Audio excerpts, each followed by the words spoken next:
આગળના લેક્ચરમાં આપણે જોયેલું કે વિદ્યુત ક્ષેત્ર રેખાઓને એક ડ્રો કરેલી છે અને વિદ્યુત ક્ષેત્રને રજૂ કરવા માટે ક્ષેત્ર રેખાઓને કેવી રીતે ડ્રો કરી શકાય એ બાબતની ડિસ્કશન આગળના લેક્ચરમાં આપણે કરેલી છે। હવે એ જ વિદ્યુત ક્ષેત્ર રેખાઓ ઉપર આગળ વધીએ તો એક બિંદુવત વિદ્યુતભારને ઘેરાતા ક્ષેત્રફળમાંથી પસાર થતી ક્ષેત્ર રેખાઓની સંખ્યા વિદ્યુતભારથી ક્ષેત્રફળનું અંતર ગમે તે હોય તો પણ તે અચળ રહે છે। આ બાબતની આપણે ડિસ્કશન કરવાની છે કે વિદ્યુત ક્ષેત્ર રેખાની સંખ્યા એ ક્ષેત્રફળ છે એ ક્ષેત્રફળ ગમે તેટલું હોય પણ જેમ અંતર વધે તેમ એ અચળ રહે છે। તમે અહીંયા ફિગર જોઈ શકો કે એમની અંદર એક બિંદુવત વિદ્યુતભાર અહીંયા આપેલો છે O બિંદુ પાસે કે જે બિંદુવત વિદ્યુતભાર Q છે અને બિંદુવત વિદ્યુતભાર Q ના વિદ્યુત ક્ષેત્ર છે એ વિદ્યુત ક્ષેત્ર રેખાઓ એવી રીતે બહાર તરફ કારણ કે પોઝિટિવ ચાર્જ છે તો બહાર તરફ ફીલ્ડ લાઈનો આપણે ડ્રો કરી છે બરાબર। તો એમાંનો એક બિંદુ P છે અને બીજું બિંદુ P1 છે અને બીજું બિંદુ P2 છે। P1 બિંદુ કેટલા અંતરે છે તો કે P1 બિંદુ પાસે જે એરિયા છે બરાબર P1 બિંદુ આગળ જે બધી જ ક્ષેત્ર રેખાઓને ઘેરતો જે એરિયા છે આ આખો એરિયા છે બરાબર એ એરિયા કેટલા અંતરે રહેલો છે તો કે R1 અંતરે છે અને P2 બિંદુએ જે એરિયા રહેલો છે મોટો એરિયા છે બરાબર કે જે બધી જ ક્ષેત્ર રેખાઓને ઘેરી લે છે એવો એરિયા R2 છે બરાબર। તો R1 અને R2 માંથી તમે જોઈ શકો R1 એ લેસ ધેન છે R2 R2 વધારે મોટો છે R1 ઓછો છે છતાં પણ એ બંનેમાંથી પસાર થતી ક્ષેત્ર રેખાઓ અહીંયા તમે કાઉન્ટ પણ કરી શકાય કે જેટલી ક્ષેત્ર રેખા P1 આગળના એરિયામાંથી પસાર થાય છે એટલી જ ક્ષેત્ર રેખા P2 માંથી પણ પસાર થાય છે એટલે ક્ષેત્ર રેખાની સંખ્યા સમાન છે ક્ષેત્ર રેખાની સંખ્યા અચળ છે પરંતુ એનું ક્ષેત્રફળ અચળ નથી। ક્ષેત્રફળ P1 પાસેનું ક્ષેત્રફળને આપણે કોઈ ક્ષેત્રફળ A2 કહીએ અહીંયાનું ક્ષેત્રફળ A1 કહીએ તો A1 છે એ લેસ ધેન છે A2 કરતા પણ એરિયા A1 અને એરિયા A2 ને આપણે R ના પદમાં લખી શકાય R ના પદમાં આપણે લઈ શકીએ બરાબર છે। તો હવે R ના પદમાં લેવા માટે આપણે 11th નું જે 11th ની અંદર આપણે બે કોણ ભણી ગયા છીએ બરાબર। એક તો જે સમતલ કોણ અને બીજું એક ઘન કોણ બરાબર છે। તો સમતલ કોણ અને ઘન કોણ આ બંને કેવી રીતે થાય એને ફરી પાછું આપણે અહીંયા રિવાઇઝ કરી લઈએ ઓકે। જો અહીંયા કે જે સમતલ કોણ ઘન કોણ ઉપર આપેલો છે એ ઘન કોણને ડેલ્ટા ઓમેગા વડે દર્શાવીએ છીએ બરાબર અને આ ડેલ્ટા થીટા વડે બરાબર છે। સમતલ કોણ ડેલ્ટા થીટા આ દ્વિપરિમાણમાં હોય દ્વિપરિમાણમાં આપણે કોઈ સમતલ કોણ લેતા હોય અને ઘન કોણ છે એ ત્રિપરિમાણમાં લેવાનો હોય છે ત્રિપરિમાણ બરાબર। તો આ જે સરફેસ એરિયા છે સરફેસ એરિયાને હું ડેલ્ટા S લઉં અને અહીંયા જે ચાપ છે બરાબર છે એક આર્ક આપેલી છે અહીંયા ચાપ એ ચાપની લંબાઈને ડેલ્ટા L બરાબર છે। આ ડેલ્ટા S જેટલો સરફેસ એરિયા અને અહીંયા લાઇનની લેન્થ છે આર્કની લેન્થ છે એને ડેલ્ટા L વડે દર્શાવો। આ અંતર R છે આ અંતર પણ આપણે R જેટલું લઈએ। તો આ જે સરફેસ દ્વારા જે કોણ બનાવશે કોઈ બિંદુ પાસે આંતરેલો કોણ એને આપણે ઘનકોણ કહેશું અને આ જે ચાપ છે એમના દ્વારા આંતરેલો કોણ જેને આપણે સમતલ કોણ કહીએ બરાબર।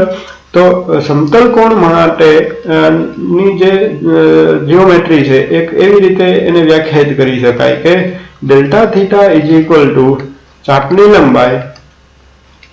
ચાપની લંબાઈના છેદમાં ઓનલી ત્રિજ્યા આવશે ચાપની ત્રિજ્યા બરાબર છે। એટલે ચાપની લંબાઈ થશે ડેલ્ટા L અને ડિવાઈડ બાય R તો delta theta is equal to delta L divide by R બરાબર। તો ડેલ્ટા L ચાપની લંબાઈ છે એ R ઇન્ટુ ડેલ્ટા થીટા થશે બરાબર છે। ત્રિજ્યા ગુણ્યા ખૂણો એટલે ચાપની લંબાઈ. હવે અહીંયા તમે જોઈ શકો કે ત્રિપરિમાણમાં આપણે લેતા હોય તો ત્રિપરિમાણની અંદર ડેલ્ટા ઓમેગા એટલે કે ઘનકોણ, બરાબર છે, કોઈ પણ સરફેસે અંતરેલો કોણ છે કોઈ બિંદુમાં છે એને આપણે ઘનકોણ કહેવું. તો ઘનકોણ delta omega is equal to surface area એટલે કે પૃષ્ઠનું ક્ષેત્રફળ ને ડિવાઇડ બાય આર સ્ક્વેર આવશે. મિત્રો અહીંયા આર છે તો અહીંયા આર ત્રિજ્યાનો સ્ક્વેર આવશે, બરાબર.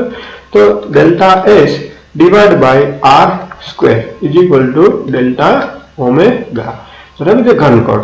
તો ડેલ્ટા એસ અહીંયા ક્ષેત્રફળ કેટલું થશે તો કે R square into delta omega, બરાબર છે, ઘનકોણ અને આર નો સ્ક્વેર સરફેસ એરિયા. તો હવે તમે અહીંયા જોઈ શકો કે જે P1 પાસેનો એરિયા આપણે A1 લીધેલો છે અને P2 પાસેનો એરિયા A2 છે. આમની અંદર પણ ઘનકોણ બંનેની અંદર ડેલ્ટા ઓમેગા જ અહીંયા લઈ શકાય. બંને માટે ઘનકોણ સમાન છે, બરાબર છે. એટલે કે ડેલ્ટા ઓમેગા 1 હોય કે ડેલ્ટા ઓમેગા 2 હોય એ બંને કેવા છે સરખા છે, બરાબર છે, ઇક્વલ છે બંને. તો હવે બંનેની ત્રિજ્યા અલગ અલગ છે એટલે એરિયા જુદો જુદો થશે. તો પહેલાનો આપણે એરિયા A1 લઈએ, બીજાનો એરિયા A2 લઈએ. તો એરિયા A1 અને A2 ને કેવી રીતે આપણે લઈ શકીએ તો કે એરિયા A1 છે A1 is equal two R1 square, એમની ત્રિજ્યા એ એરિયા છે એ કેટલી ત્રિજ્યા ઉપર રહેલો છે તો કે R1 square into delta omega. Delta omega 1 લેવાની જરૂર નથી કારણ કે બંને માટે ડેલ્ટા ઓમેગા સેમ છે, ઘનકોણનું મૂલ્ય સરખું છે. અને એવી જ રીતે એરિયા A2 છે, area A2 is equal two R2 square into delta omega, બરાબર. તો એરિયા છે અહીંયા જોઈ શકો કે એરિયા A1 છે એ ડાયરેક્ટલી પ્રોપોર્શનલ છે R1 સ્ક્વેર અને એરિયા A2 છે એ પણ ડાયરેક્ટલી પ્રોપોર્શનલ R2. જેમ અંતર વધે એમ એરિયા વધતો જાય. પણ એરિયા વધે એક બાબત પણ યાદ રાખજો, ભલે એરિયા ગમે તેટલો હોય, એરિયા ગમે તેટલો વધારે હોય, ગમે તેટલો હોય, પણ જો ઘનકોણ સમાન હોય, ડેલ્ટા ઓમેગા સમાન હોય તો એમની અંદર ક્ષેત્ર રેખાઓની સંખ્યા સમાન હોય, બરાબર છે. કોઈ પણ બિંદુ પાસે ક્ષેત્ર રેખાની સંખ્યા પસાર થતી ક્ષેત્ર રેખાની સંખ્યા સમાન થશે, બરાબર છે, સંખ્યા સમાન થશે. અહીંયા આપણે ટોટલ એવી ક્ષેત્ર રેખાની સંખ્યાને ધારી લઈએ કે P1 માંથી પણ પાસ થતી ક્ષેત્ર રેખાની સંખ્યા ટોટલ ક્ષેત્ર રેખાની n જેટલી ફિલ્ડ લાઈન એટલે n ક્ષેત્ર રેખા પાસ થાય છે, ક્ષેત્ર રેખા પસાર થાય છે બંનેમાંથી, બરાબર છે. આમની અંદરથી જેટલી ક્ષેત્ર રેખા પસાર થાય એટલી જ આ એરિયામાંથી પણ પસાર થશે. તો બંનેમાંથી પસાર થતી ક્ષેત્ર રેખાની સંખ્યા કુલ ટોટલ કેટલી છે n, બરાબર. તો હવે ટોટલ ક્ષેત્ર રેખાની સંખ્યા n હોય તો એક ઘનતા તરીકે આપણે લઈએ, બરાબર. તો ઘનતા શું થશે, ક્ષેત્ર રેખા ઘનતા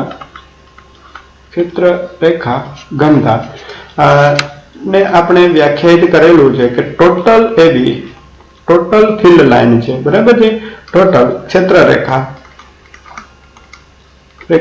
સંખ્યા, બરાબર છે, અને એને ડિવાઈડ બાય કેટલા એરિયામાંથી પસાર થાય તો કે એરિયા અહીંયા પહેલા મેં એરિયા A1 લીધેલો છે અને પછીથી આપણે એરિયા A2 લેશું. તો ક્ષેત્ર રેખાની સંખ્યા બંનેમાંથી આપણે કેટલી લીધી છે સ્મોલ n. એરિયા A1 છે એ area A1 directly proportional R1 છે એટલે અહીંયા તમે લઈ શકો કે delta omega into R1 square. અને એવી જ રીતે આ જે છે એ P1 બિંદુ પાસે અને હવે આપણે બીજા બિંદુ P2 બિંદુ પાસે જો આવી જ રીતે ક્ષેત્ર રેખા ઘનતા નક્કી કરીએ તો એમાં પણ ટોટલ ક્ષેત્ર રેખાની સંખ્યા n જેટલી જ છે, બરાબર, સમાન જ છે. અને એરિયા કેટલો છે તો કે A2 જેટલો છે. તો n divide by delta omega into R2 square, બરાબર. હવે આગળ આપણે જોયેલું કે ભાઈ ક્ષેત્ર રેખા જે છે એ ક્ષેત્ર રેખાની ઘનતા એ જ વિદ્યુત ક્ષેત્ર હોય છે, બરાબર। તો R1 અહીંયા ક્ષેત્ર રેખા ઘનતા એટલે વિદ્યુત ક્ષેત્ર જ છે, બરાબર। ક્ષેત્ર રેખા ઘનતાને આપણે વિદ્યુત ક્ષેત્ર, સાપેક્ષ વિદ્યુત ક્ષેત્ર જ તરીકે લેશું। તો એ સાપેક્ષ વિદ્યુત ક્ષેત્ર રેખા ઘનતા છે એ વિદ્યુત ક્ષેત્ર સમજાવશે, એનું જ માન આપણે લઈ શકાય। તો વિદ્યુત ક્ષેત્ર E છે એ ડાયરેક્ટલી પ્રોપોર્શનલ n ની સંખ્યા કોન્સ્ટન્ટ છે, ડેલ્ટા એસ પણ અચળ છે, બરાબર। આ બંને બાબત અચળ છે, અંતર બદલતું રહેશે, બરાબર। તો અંતરના વર્ગના વ્યસ્ત પ્રમાણમાં થશે, એટલે 1/r1²। અને અહીંયા જે છે એ અહીંયા વિદ્યુત ક્ષેત્ર E1 લઈએ તો r1² અને જેમ અંતર વધતું જાય તો એના વર્ગના વ્યસ્ત પ્રમાણ મુજબ વિદ્યુત ક્ષેત્ર છે એ ઘટતું જશે, બરાબર છે, ડેલ્ટા ઓમેગા ઇન્ટુ r2²। તો વિદ્યુત ક્ષેત્ર છે એ એરિયા ઉપર ડિપેન્ડ છે, એરિયાના વ્યસ્ત પ્રમાણમાં છે, અને એરિયા એ r ઉપર આધાર રાખે છે। ઘનકોણ જે છે એ ઘનકોણ ઇન્ટુ r1², બરાબર। એને અહીંયા આપણે મૂકી દઈએ તો ટોટલ ક્ષેત્ર રેખાની સંખ્યા આપણે n જેટલી લીધેલી છે, અને ક્ષેત્ર કેટલું છે તો કે a1 ડિવાઈડ બાય કરો ડેલ્ટા ઓમેગા ઇન્ટુ r1²। તો ક્ષેત્ર રેખા ઘનતા છે કેના સમપ્રમાણમાં થશે તો કે 1 ડિવાઈડ બાય r1 r ના સ્ક્વેરના, બરાબર છે। એટલે જેમ અંતર વધતું જશે એના વર્ગના સમપ્રમાણમાં ઘટતો જશે, બરાબર, કે ક્ષેત્ર રેખા ઘનતા જે છે એ ઘટતી જશે। ક્ષેત્ર રેખાની સંખ્યા નહીં, ક્ષેત્ર રેખાની સંખ્યા ઘટતી નથી, એ તો બધા જ એરિયામાંથી પસાર થતી ક્ષેત્ર રેખાની સંખ્યા સરખી છે, પરંતુ ક્ષેત્ર રેખા ઘનતા ઓછી થાય, બરાબર। અહીંયા તમે જોઈ શકો કે બે સમતલો આપેલા છે, એક સરખા એવા પૃષ્ઠો બે આપેલા છે અહીંયા, કે જે એક R છે અને બીજો S છે, બરાબર। તો R જે પૃષ્ઠ છે એની પાસે ક્ષેત્ર રેખા સંખ્યા ઘનતા વધારે છે, કારણ કે એમાંથી પસાર થતી ક્ષેત્ર રેખાઓની સંખ્યા વધારે છે, એટલે ઘનતા વધારે થશે।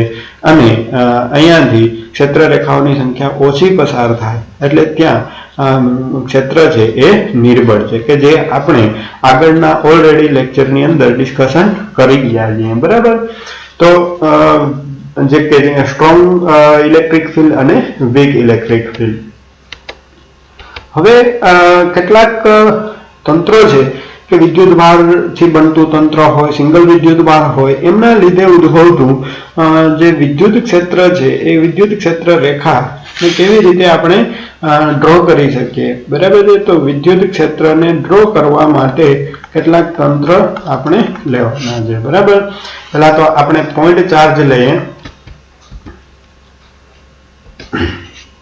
એક બિંદુવત વિદ્યુત ભાર હોય, જેમ કે પોઝિટિવ વિદ્યુત ભાર કે છે બિંદુવત, તો એમના લીધે ઉદ્ભવતું વિદ્યુત ક્ષેત્ર રેખા છે એ બહારની તરફ જતી દિશામાં આપણે ડ્રો કરીએ છીએ, કે જે ક્ષેત્ર સદિશો ડ્રો કરી અને એ બધા ક્ષેત્ર સદિશોને જોઈન્ટ કરી અને આપણે વિદ્યુત ક્ષેત્ર રેખાઓ ડ્રો કરેલી છે પોઝિટિવ વિદ્યુત ભારના લીધે। જો નેગેટિવ વિદ્યુત ભાર હોય તો એમના લીધે ઉદ્ભવતું વિદ્યુત ક્ષેત્ર એ અંદર જતી દિશામાં, બધા જ ક્ષેત્ર સદિશો અંદર જતી દિશામાં હશે, કારણ કે ઋણ વિદ્યુત ભાર છે, અને એમના લીધે જે કોઈ પણ બિંદુ પાસે ઉદ્ભવતું જે વિદ્યુત ક્ષેત્ર છે એ પણ એની દિશા ત્રિજ્યાવર્તી અંદર જતી દિશામાં હશે, એટલે જે ક્ષેત્ર રેખાઓ છે એ બધી જ ત્રિજ્યાવર્તી અંદરની દિશામાં આપણે ડ્રો કરશું। સિંગલ બંને વિદ્યુત ભાર હોય, આ પોઝિટિવ વિદ્યુત ભાર છે, પોઝિટિવ વેલ્યુ ધરાવતો વિદ્યુત ભાર છે, આ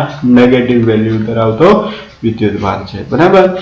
તો ત્યાર પછીથી હવે અગત્યની કે જે ડાયપોલનું વિદ્યુત ક્ષેત્રને આપણે કેવી રીતે ડ્રો કરશું, અને બે પોઝિટિવ હોય કે બે નેગેટિવ વિદ્યુત ભાર હોય, બરાબર છે, બે નેગેટિવ વિદ્યુત ભાર હોય તો એમનું વિદ્યુત ક્ષેત્રને કેવી રીતે ડ્રો કરી શકાય।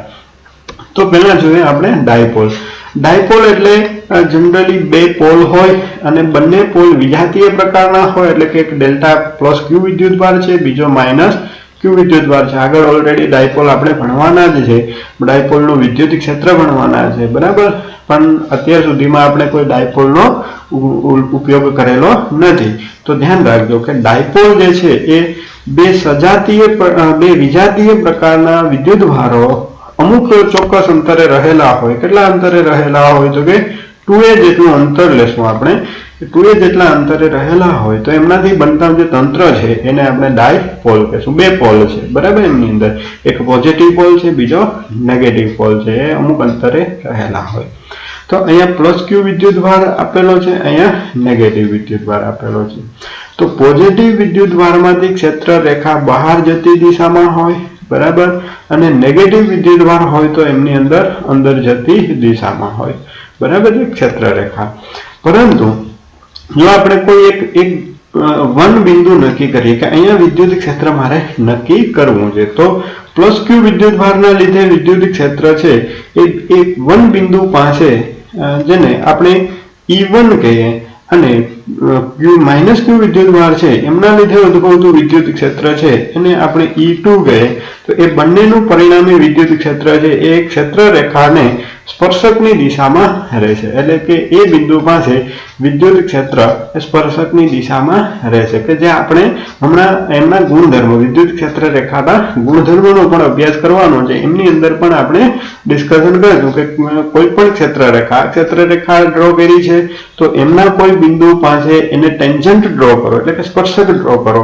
સ્પર્શક ડ્રો કરતા એ સ્પર્શકની જે દિશા છે એ દિશામાં પરિણામી વિદ્યુત ક્ષેત્ર હોય, નહીં કે ઓનલી પોઝિટિવ વિદ્યુતભારનું જ વિદ્યુત ક્ષેત્ર કે નહીં નેગેટિવ વિદ્યુતભારનું, પણ બંનેનું પરિણામી વિદ્યુત ક્ષેત્ર. અને એ ઓલરેડી આપણે આગળ સંપાતપણાના સિદ્ધાંત મુજબ ભણી ગયા કે E1 અને E2 આ નેગેટિવ વિદ્યુતભારનું છે, અહીંયા નેગેટિવ વિદ્યુતભાર છે માઇનસ ક્યુ, અને આ બાજુ જે છે અહીંયા પોઝિટિવ વિદ્યુતભાર છે. તો એ બંનેનું જે વિદ્યુત ક્ષેત્ર નું પરિણામી વિદ્યુત ક્ષેત્ર આવી રીતે હોય, અને એ બિંદુ બધાને જોઈન્ટ કરતા એવા દરેક બિંદુ પાસે વિદ્યુત ક્ષેત્રના જે ટેલ હોય એ બધાને જોઈન્ટ કરતા એક આખી ક્ષેત્ર એક લાઈન બનશે. એ લાઈન ડાયપોલની વિદ્યુત ક્ષેત્ર રેખા છે બરાબર.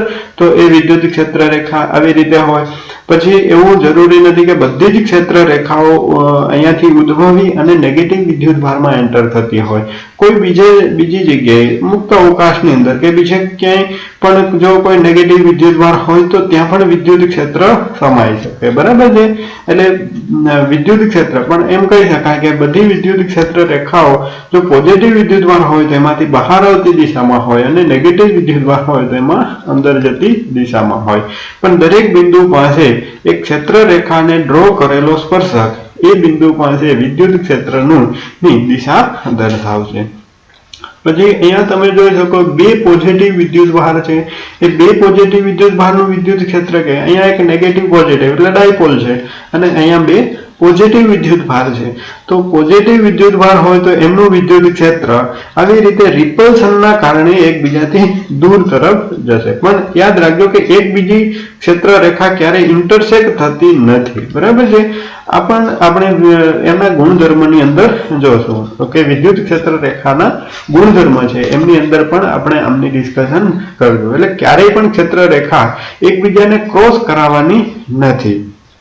તો આવા જે બંને પોઝિટિવ વિદ્યુતભાર હોય તો એમના લીધે ઉદ્ભવતું વિદ્યુત ક્ષેત્ર પ્લસ ક્યુ વિદ્યુતભાર છે, અહીંયા પણ પ્લસ ક્યુ વિદ્યુતભાર છે. હવે કોઈ એક અહીંયાનું બિંદુ લઈએ બરાબર છે, અહીંયાનું બિંદુ લઈએ આપણે, તો એ બિંદુ પાસે પોઝિટિવ વિદ્યુતભારના લીધે ઉદ્ભવતું વિદ્યુત ક્ષેત્ર આવી રીતે છે E1, અને આ બાજુના પોઝિટિવ વિદ્યુત ક્ષેત્ર જે છે એમનું વિદ્યુત ક્ષેત્ર E2 છે. તો E1 અને E2 નું પરિણામી વિદ્યુત ક્ષેત્ર આવી રીતે હશે. આ જે બિંદુ આપણે પસંદ કરેલું તો એમનું E1 વિદ્યુત ક્ષેત્ર, આમનું વિદ્યુત ક્ષેત્ર જે છે એ E2 વિદ્યુત ક્ષેત્ર, અને E1 અને E2 બંનેનો પરિણામી એ આપણને આમની દિશા આપશે બરાબર છે. એટલે એવા બધા જ પોઈન્ટ છે એ બધા પોઈન્ટને આવી રીતે જોઈન્ટ કરીએ તો એની ક્ષેત્ર રેખા છે આ પ્રમાણે આપણે ડ્રો કરી શકાય બરાબર. તો ઇન્ટરસેક્ટ થતી નથી.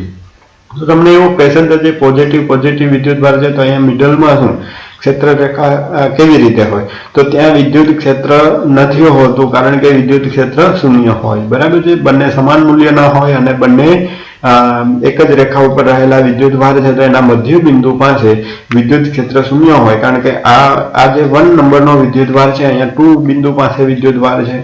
તો E1 નું વિદ્યુત ક્ષેત્ર અને E2 નું વિદ્યુત ક્ષેત્ર પરસ્પર વિરુદ્ધ દિશાના થતા હોવાથી એ અન્વયસર કેન્સલ કરશે. બાકી બધા બિંદુ પાસે વિદ્યુત ક્ષેત્ર મળતું હોય. પછી જનરલી એમને લંબ એવી દિશામાં પણ વિદ્યુત ક્ષેત્ર જે છે એ આપણે પરિણામી વિદ્યુત ક્ષેત્રની દિશા ઉર્ધ્વ દિશામાં મળતી હોય છે. હવે આપણે ક્ષેત્ર રેખાઓના કેટલાક ગુણધર્મો જોઈએ. તો એમાં સૌ પ્રથમ પહેલો ગુણધર્મ છે કે ક્ષેત્ર રેખાઓ ધન વિદ્યુત ભારથી શરૂ થાય અને ઋણ વિદ્યુત ભારમાં અંત પામે. જે હમણાં જ આપણે ડિસ્કશન કરી ગયા કે અગત્યનો પોઈન્ટ છે કે ક્ષેત્ર રેખા હંમેશા ધન વિદ્યુત ભારમાંથી શરૂ થતી હોય. ડાયપોલની અંદર પણ ધન વિદ્યુત ભારમાંથી બહાર આવતી હતી એટલે શરૂ થાય, અને ઋણ વિદ્યુત ભાર હોય, નજીકનો કોઈ પણ ઋણ વિદ્યુત ભાર હોય ત્યાં એ અંત પામે છે. અને જો એક વિદ્યુત ભાર જ હોય તો એ અનંત અંતરેથી આરંભે અથવા તો અંત પામે. એટલે ટૂંકમાં એમ પણ કહી શકાય કે અનંત અંતરે એક બિંદુવત ઉદ્ગમથી શરૂ થાય અને ક્યાં અંત પામે છે તો કે અનંત અંતરે અંત પામે છે, અનંત અંતરે જાય છે. અથવા તો બીજું એમ પણ કહી શકાય આ કોના માટે છે તો કે પોઝિટિવ વિદ્યુતભાર હોય તો, પરંતુ જો નેગેટિવ વિદ્યુતભાર હોય તો અનંત અંતરેથી શરૂ થાય અને ક્યાં અંત પામે તો કે બિંદુવત ઉદ્ગમ આગળ જે અંત પામે છે. બરાબર છે. બિંદુવત પોઈન્ટ છે ત્યાં એ બધી જ ક્ષેત્ર રેખા આવી રીતે ભેગી મળે છે. બરાબર છે. આ પ્રમાણની ક્ષેત્ર રેખા કેના લીધે હોય તો કે નેગેટિવ વિદ્યુતભાર હોય તો એમના લીધે. આ પહેલી જ લાક્ષણિકતા છે. મિત્રો આ થોડી આઈએમપી છે. બધા જ ગુણધર્મો વિદ્યુત ક્ષેત્રના છે, મોસ્ટ આઈએમપી છે આપણા માટે. બરાબર, એમસીક્યુ માટે અને થિયરી બંને માટે. સેકન્ડ એમનું ગુણધર્મ જોઈએ તો વિદ્યુતભાર વિહીન વિસ્તારમાં વિદ્યુત ક્ષેત્ર રેખાઓ તૂટ્યા વગર સતત એવા વક્ર રચાય છે. જો કોઈ પણ બિંદુવત ઉદ્ગમ છે એ બિંદુવત ઉદ્ગમમાંથી વિદ્યુત ક્ષેત્ર રેખા બહાર નીકળતી હોય તો એની આસપાસમાં જો ક્યાંય વિદ્યુતભાર ન હોય તો એમની અંદર ક્ષેત્ર રેખા તૂટ્યા વગર એક સતત એવા વક્ર રચતી હોય, લાઈન અથવા તો વક્ર ગમે તે. બરાબર છે. આવી રીતે ક્ષેત્ર રેખાઓ તૂટ્યા વગર એક સતત વક્ર રચે જો ત્યાં કોઈ પ્રકારનો વિદ્યુતભાર ન હોય તો, વિદ્યુતભાર વિહીન વિસ્તાર હોય તો. જો વિદ્યુતભાર હોય તો એવું બની શકે કે અહીંયા વિદ્યુતભાર હોય તો ક્ષેત્ર રેખા એનાથી દૂર તરફ જતી રહેશે. બરાબર છે. એટલે વિદ્યુતભાર ન હોય, વિદ્યુતભાર વિહીન હોય એમના માટે આપણે આપી દીધેલું છે કે વિદ્યુત ક્ષેત્ર રેખા તૂટ્યા વગર ક્યાંય પણ બ્રેક થતી નથી અને કન્ટિન્યુઅસ એવા વક્રો રચે છે. હવે થર્ડ કે જે પણ અગત્યનો એક ગુણધર્મ છે ક્ષેત્ર રેખાનો કે ક્ષેત્ર રેખાઓને કોઈ બિંદુએ દોરેલો સ્પર્શક તે બિંદુએ ક્ષેત્રની દિશા દર્શાવે છે. હમણાં જ આગળ આપણે જોયું કે ક્ષેત્ર રેખા કોઈ પણ હોય, પોઝિટિવ વિદ્યુત ભારમાંથી ડાયપોલનું વિદ્યુત ક્ષેત્ર રેખા જે ડ્રો કરેલી, બરાબર છે, તો પોઝિટિવ ક્યુ વિદ્યુત ભારમાંથી બહાર નીકળી અને નેગેટિવ વિદ્યુત ભારમાં અંત પામતી એક ક્ષેત્ર રેખાને ધ્યાનમાં લઈએ તો કોઈ બિંદુ પાસે એને સ્પર્શક ડ્રો કરો તો એ સ્પર્શક જે છે એ બિંદુ પાસે વિદ્યુત ક્ષેત્ર, આ પી બિંદુ છે તો પી બિંદુ પાસે વિદ્યુત ક્ષેત્રની દિશા દર્શાવશે. કોઈ પણ બિંદુ પાસે ટેન્જન્ટ ડ્રો કરો તો એ ટેન્જન્ટ છે એ બિંદુ પાસે વિદ્યુત ક્ષેત્રની દિશા દર્શાવે. આ ફિલ્ડ લાઈન છે. બરાબર છે. પણ ફિલ્ડ લાઈનની દિશામાં જ આપણે એ ટેન્જન્ટને ડ્રો કરવો પડે છે. પછી ફોર્થ ગુણધર્મ જોઈએ તો બે ક્ષેત્ર રેખાઓ એકબીજાને છેદતી નથી. હવે શું કરવાને નથી છેદતી, બરાબર, એકબીજાને ઇન્ટરસેક્ટ નથી થતી તો એની પાછળનું કારણ શું છે તો કે જો આપણે એવું માની લઈએ કે ધારો કે એકબીજાને જો છેદતી હોય તો છેદન બિંદુ પાસે આ એક છેદ બિંદુ છે, આ ક્ષેત્ર રેખા 1 લઈએ, આ બાજુની જે ક્ષેત્ર રેખા 2 લઈએ તો 1 ક્ષેત્ર રેખા પાસે વિદ્યુત ક્ષેત્ર એમને ટેન્જન્ટ આ પી બિંદુ પાસે એક જ બિંદુ નક્કી કરવાનું છે. એ ઇન્ટરસેક્ટ થતા હોય એ બિંદુ પાસે આપણે વિદ્યુત ક્ષેત્ર રેખાને સ્પર્શકો ડ્રો કરવાના છે. તો 1 રેખાને સ્પર્શક ડ્રો કરીએ તો E1 બનશે અને 2 ક્ષેત્ર રેખાને સ્પર્શક ડ્રો કરીએ તો E2 બનશે।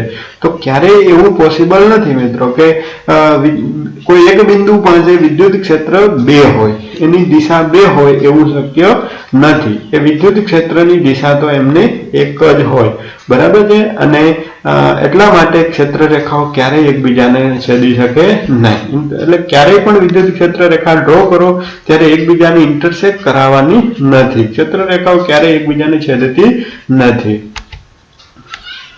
સ્થિત વિદ્યુત ક્ષેત્ર રેખાઓ કોઈ બંધ ગાળો રચતી નથી, બરાબર છે। બંધ ગાળો એટલે કે એવી રીતે જનરલી હોય કે પોઝિટિવ વિદ્યુત ભારમાંથી પસાર નીકળી અને નેગેટિવ વિદ્યુત ભાર, કારણ કે આ બધું આપણે ટેક્સ્ટ બુકમાં બધો ઉલ્લેખ કરેલો નથી, પરંતુ ધ્યાન રાખજો કે પોઝિટિવ વિદ્યુત ભારમાંથી ક્ષેત્ર રેખા બહાર નીકળી અને નેગેટિવ વિદ્યુત ભારમાં અંત પામે તો ફરી પાછી નેગેટિવ વિદ્યુત ભારમાંથી નીકળી અને પોઝિટિવ વિદ્યુત ભારમાં અંત પામતી હોય તો એને બંધ ગાળો કહી શકાય। પણ આવું ક્યારેય પોસિબલ નથી, બરાબર છે। એટલે બંધ ગાળો રચતી નથી। આમ જોતા તમને બંધ ગાળો દેખાશે પણ બંધ ગાળો એ ન કહી શકાય, કારણ કે ડાયપોલ છે એ ડાયપોલનું ક્ષેત્ર રેખા પોઝિટિવ માંથી જ નીકળે અને બીજી ક્ષેત્ર રેખા હોય પણ પોઝિટિવ માંથી જ નીકળે અને નેગેટિવમાં, આને ક્યારે બંધ ગાળો ના કહી શકાય, બરાબર છે। બંધ ગાળો એટલે પાછો નેગેટિવ વિદ્યુત ક્ષેત્રમાંથી પોઝિટિવમાં એન્ટર થતી હોય તો એને બંધ ગાળો રચે તેમ કહી શકાય, બરાબર છે। અને આ બાબત જે છે એ વિદ્યુત ક્ષેત્રના સંરક્ષણનો સિદ્ધાંત છે, કારણ કે જેટલી ક્ષેત્ર રેખા, આમાં કોઈ પણ એક બિંદુ પાસે એક પૃષ્ઠ લે તો પૃષ્ઠ પાસે જેટલી ક્ષેત્ર રેખા એન્ટર થતી હોય એટલી જ ક્ષેત્ર રેખા બહાર નીકળવી જોઈએ, બરાબર છે। તો જ એને સંરક્ષણનો સ્વભાવ કહી શકાય। એટલે એના ક્ષેત્રના સંરક્ષણના સિદ્ધાંત ઉપરથી આ પ્રકારનું આપણને ફલિત થાય કે જે ચેપ્ટર 2 ની અંદર પણ આપણે ભણશું। અને વિદ્યુત ચુંબકીય ના જે ચેપ્ટરો છે ચુંબકીય ક્ષેત્રના, બરાબર છે, ચુંબકીય ક્ષેત્રના, એમની અંદર પણ ચુંબકીય ક્ષેત્ર છે એમની અંદર ચુંબકીય ક્ષેત્ર રેખાઓના ગુણધર્મોની અંદર અભ્યાસ કરવો છે, ત્યાં પણ આ જ બાબત આપણે સેમ રિપીટ કરશું।